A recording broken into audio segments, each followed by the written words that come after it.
ശക്തമായ മഴയും കാറ്റും ഏറ്റവും കൂടുതൽ ബാധിച്ചത് വൈദ്യുത മേഖലയാണെന്ന് സംസ്ഥാന ജലവിഭവ മന്ത്രി റോഷി അഗസ്റ്റിൻ. മഴയോടൊപ്പം തുടർച്ചയായി ശക്തമായ കാറ്റുണ്ടായത് വലിയ പ്രതിസന്ധിയാണ് ഉണ്ടാക്കിയത്. തകരാറിലായ വൈദ്യുത ബന്ധം പുനഃസ്ഥാപിക്കുന്ന പ്രവർത്തനങ്ങൾ ഊർജിതമായി നടന്നുവരികയാണെന്നും മന്ത്രി പറഞ്ഞു. അപകട സാധ്യതയുള്ള മേഖലകളിൽ നിന്ന് മുൻകൂട്ടി തന്നെ മാറ്റിപ്പാർപ്പിക്കേണ്ടവരെ മാറ്റിപ്പാർപ്പിക്കുവാൻ സംവിധാനം ഒരുക്കിയതായും ഡാമുകളുമായി ബന്ധപ്പെട്ട നിലവിൽ ആശങ്കാജനകമായ സാഹചര്യമില്ല എന്നും മന്ത്രി വ്യക്തമാക്കി. ഇപ്രാവശ്യം കാണുന്നത് എല്ലാ മേഖലയിലും ഉണ്ടായ ശക്തമായ കാറ്റ് ഏറെ അപകടങ്ങൾ വിധിച്ചതും ഇപ്രാവശ്യം മരം വീണുണ്ടായ അപകടങ്ങളാണ്. ആൾക്കാർക്ക് പറ്റിയ അപകടങ്ങൾ, വൈദ്യുതി തകരാറ് പരിഹരിക്കാൻ പോയ വാഹനത്തിന്മേൽ മരം വീണുണ്ടായ അപകടം ഉൾപ്പെടെയുള്ളവർക്ക് പരിശോധിക്കുമ്പോൾ ആ നിലയിൽ കൂടുതൽ ബുദ്ധിമുട്ടായിരുന്നു.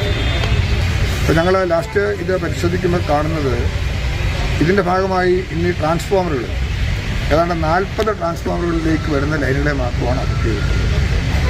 എന്ന് പറഞ്ഞാൽ പൂർണ്ണമായിട്ടും 40 ട്രാൻസ്ഫോമർ ഔട്ടായി എന്നുള്ളതല്ല, ഭാഗികമായിട്ടൊക്കെ ആകാം, എങ്കിലും കഴിയുന്നത്ര പ്രശ്നങ്ങൾ അതിൽ പരിഹരിക്കപ്പെടാൻ കഴിയും. ഏതാണ്ട് 10,000 താഴെ കണക്ഷൻസ് മാത്രമാണ് ഇനി ഈ നിലയിൽ പരിഹരിച്ച് വരാനായിട്ടുള്ളത്.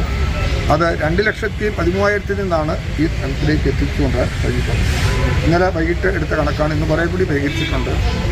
എന്നാൽ കുറേ പോസ്റ്റുകൾ HTയിലേക്ക് വരുന്ന 9 മീറ്ററിൻ്റെ കുറേ പോസ്റ്റുകളുടെ ഷോർട്ടേജ് ഉള്ളതായിട്ട് കണ്ടു. അതാണ്ട് 200ഓളം പോസ്റ്റുകൾ വേണ്ടി വരുമെന്നാണ് അതിന് അനുമതി കിട്ടിയിട്ടുണ്ട്. അതിൻ്റെ കാര്യങ്ങളും കൂടി ഇമ്മീഡിയറ്റായിട്ട് എടുക്കാനായിട്ടുള്ള ശ്രമങ്ങൾ ആരംഭിച്ച് തുടർന്നു വരികയും മരങ്ങൾ മുറിച്ചു മാറ്റുന്നതിനും വ്യക്തിഗത സഹായം നൽകുന്നതിനുമായി ഫയർഫോഴ്സിൻ്റെ സഹായം പൂർണ്ണമായിട്ടും, അതോടൊപ്പം തന്നെ PWDയുടെ സഹായവും അവിടെ റണ്ണിംഗ് കോൺട്രാക്ടേഴ്സിൻ്റെ സഹായവും എല്ലാം ലഭ്യമാക്കാൻ കഴിയുന്ന വിധത്തിൽ ആവശ്യമായിട്ടുള്ള നിർദ്ദേശങ്ങൾ കൊടുക്കാൻ ജില്ലാ അഡ്മിനിസ്ട്രേഷനോട് ആവശ്യപ്പെടും, ജില്ലാ കളക്ടറോട് ആവശ്യപ്പെടും.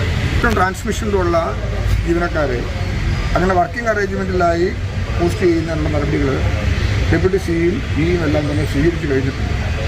റിട്ടയർ ഹാൻഡ്സായി പോയ ആൾക്കാർ, അവർ പരിചയസമൻ്റെ ആൾക്കാരാണ്.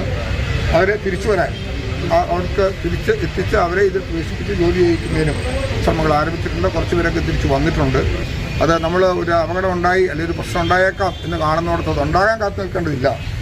ഇപ്പോൾ ഇത്ര മില്ലിമീറ്റർ കൂടുതൽ മഴ ലഭിച്ചു കഴിഞ്ഞാൽ സ്വാഭാവികമായിട്ട് എന്തെങ്കിലും ചെറിയ മണ്ണിടിച്ചിലോ കാര്യങ്ങളൊക്കെ ഉണ്ടായേക്കാമെന്ന പരിഗണന കൊടുക്കുന്ന സ്ഥലങ്ങളിൽ പോലും നേരത്തെ ആൾക്കാരെ അവിടുന്ന് മാറ്റുന്നതിന് വേണ്ടിയാണ് ക്യാമ്പുകൾ തുടങ്ങിയിട്ടുള്ളത്.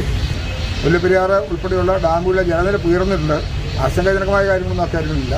എങ്കിലും പെരിയാർ തീരദേശവാസികൾക്കെല്ലാം ആവശ്യമായിട്ടുള്ള അവയർനെസ് കൊടുക്കാനും ആവശ്യമെങ്കിൽ അവരെല്ലാം ഏത് സമയത്തും മാറ്റി സുരക്ഷയോടുകൂടി നിർത്തുന്നതിനാവശ്യമായ നടപടികളും സ്വീകരിക്കാൻ ജില്ലാ അഡ്മിനിസ്ട്രേഷൻ ആവശ്യമായ നിർദ്ദേശങ്ങൾ കൊടുത്ത് അതിൻ്റെ ഭാഗമായി ഓരോ താലൂക്കിലും അതിൻ്റെ പ്രവർത്തനങ്ങൾ നടന്നു വരുന്നുണ്ട്.